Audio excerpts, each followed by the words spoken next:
Pouca gente sabe, e menos ainda entende, mas a Bíblia traz uma revelação surpreendente. Jesus, o Filho de Deus, desceu às profundezas da terra depois de morrer na cruz. Isso não é apenas uma figura de linguagem, é uma realidade espiritual profunda que faz parte do plano eterno de Deus para salvar a humanidade. E o que ele fez nesse lugar invisível pode mudar completamente a forma como você entende a fé cristã. Por séculos, estudiosos, teólogos e pessoas simples de fé se perguntam: o que aconteceu com Jesus entre a morte na cruz e a manhã da ressurreição? Será que ele apenas descansou? Ou será que algo grandioso, poderoso e invisível estava acontecendo nas regiões espirituais? A Bíblia dá algumas pistas. Ela fala sobre espíritos em prisão, as partes mais baixas da terra e as chaves da morte e do inferno. Essas expressões mostram que Jesus não ficou parado. Ele tinha uma missão nas regiões mais sombrias da criação. Tudo começa no alto do monte chamado Gólgota. Jesus, depois de sofrer muito, olha para o céu e diz: Pai, nas tuas mãos entrego o meu espírito. Lucas 23:46. Naquele instante, o céu e a terra reagem. O véu do templo se rasga de cima a baixo. A terra treme, as rochas se partem, túmulos se abrem. Era mais do que uma morte. Era o começo de uma batalha espiritual, invisível, mas completamente real. Em Mateus 27,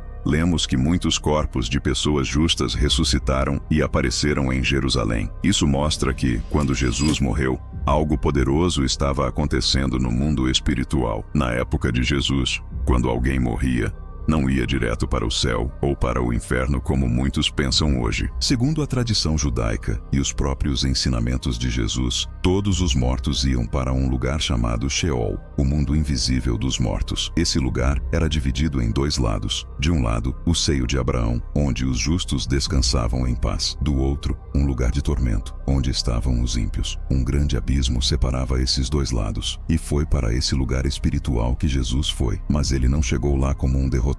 Ele desceu como rei. Jesus já havia dito: ninguém tira a minha vida, eu a dou por vontade própria. João 10:18. Ele escolheu morrer. Ele decidiu descer ao Sheol. A cruz não foi uma tragédia sem controle, foi parte de um plano. E quando entregou o Espírito, começou a fase mais profunda da missão de redenção: libertar os cativos e tomar para si a autoridade sobre a morte e o inferno. No Salmo 16:10, Davi escreveu: não deixarás a minha alma no Sheol, nem permitirás que o teu santo veja corrupção. Mais tarde, no livro de Atos, o apóstolo Pedro explica que essa profecia falava de Jesus. Ele realmente desceu ao mundo dos mortos, mas não ficou lá. Ele foi como Salvador, não como condenado. Enquanto muitos choravam na terra, o Espírito de Jesus estava ativo no mundo invisível. Lá, ele encontrou os justos que haviam morrido esperando a promessa: Abraão, Moisés, Davi, Ruth, Ana, Daniel e tantos outros. Por isso, quando Jesus fala ao ladrão arrependido na cruz, ele diz: hoje estarás comigo no paraíso. Lucas 23:43. Ele não disse no céu, mas sim no paraíso, uma referência ao seio de Abraão. Jesus foi até lá não para descansar, mas para libertar, para abrir os portões eternos e conduzir os justos ao reino verdadeiro de Deus. Em Efésios 4, lemos que Jesus subiu às alturas e levou cativo o cativeiro. Mas antes, ele havia descido às partes mais baixas da terra. Jesus desceu, mas não como um prisioneiro. Ele desceu como conquistador. Mas o seio de Abraão não foi o único lugar por onde Jesus passou. Ele também foi até uma região ainda mais sombria, onde estão presos seres espirituais que se rebelaram contra Deus desde os tempos antigos. A primeira carta de Pedro diz que Jesus foi e pregou aos espíritos em prisão. Esses não eram seres humanos, eram anjos caídos, presos desde os dias de Noé. Ele não foi até eles para dar uma chance de salvação, mas para declarar vitória. A palavra usada ali significa proclamar com autoridade,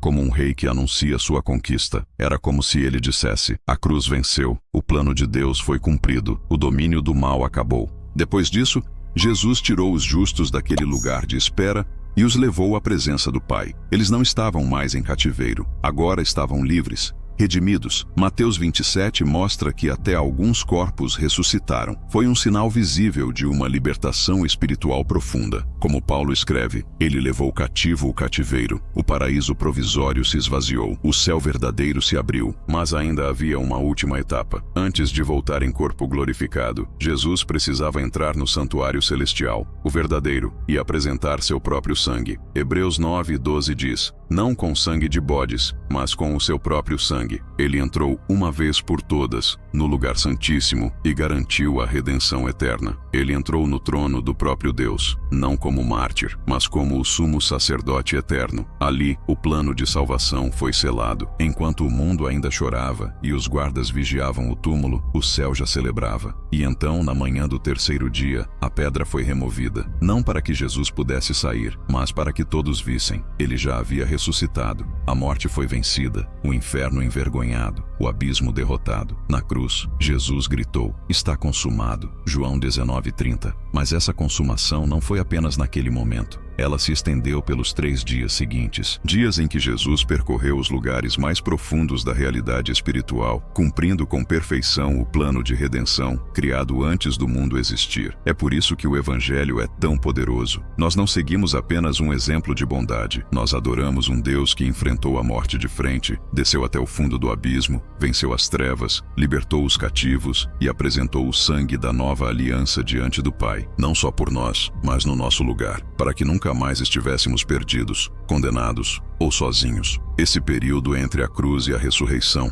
é muitas vezes ignorado, mas foi nesse tempo que Jesus travou a batalha mais decisiva da história. Ele nos amou tanto que foi até o lugar onde estávamos presos espiritualmente e nos libertou com poder. Essa verdade precisa ser anunciada, precisa ser entendida, precisa ser vivida. Porque uma vez que você entende o que Jesus fez no invisível, sua vida no visível nunca mais será a mesma. Agora o véu foi rasgado, o caminho está livre e as chaves da morte estão nas mãos de Jesus. Apocalipse 1:18. E ele olha para você hoje, sim, para você, e pergunta: você crê? Você me recebe? Você aceita o que eu fiz por você? Essa é a sua chance. Essa é a sua resposta ao maior resgate da eternidade. Se essa mensagem tocou o seu coração, compartilhe essa verdade com o mundo. Curta o vídeo, se inscreva no canal e ative o sininho para não perder nenhuma das próximas revelações. Aqui, cada história é feita para edificar a sua fé e transformar a sua jornada. Que Deus te abençoe e até o próximo capítulo dessa caminhada eterna.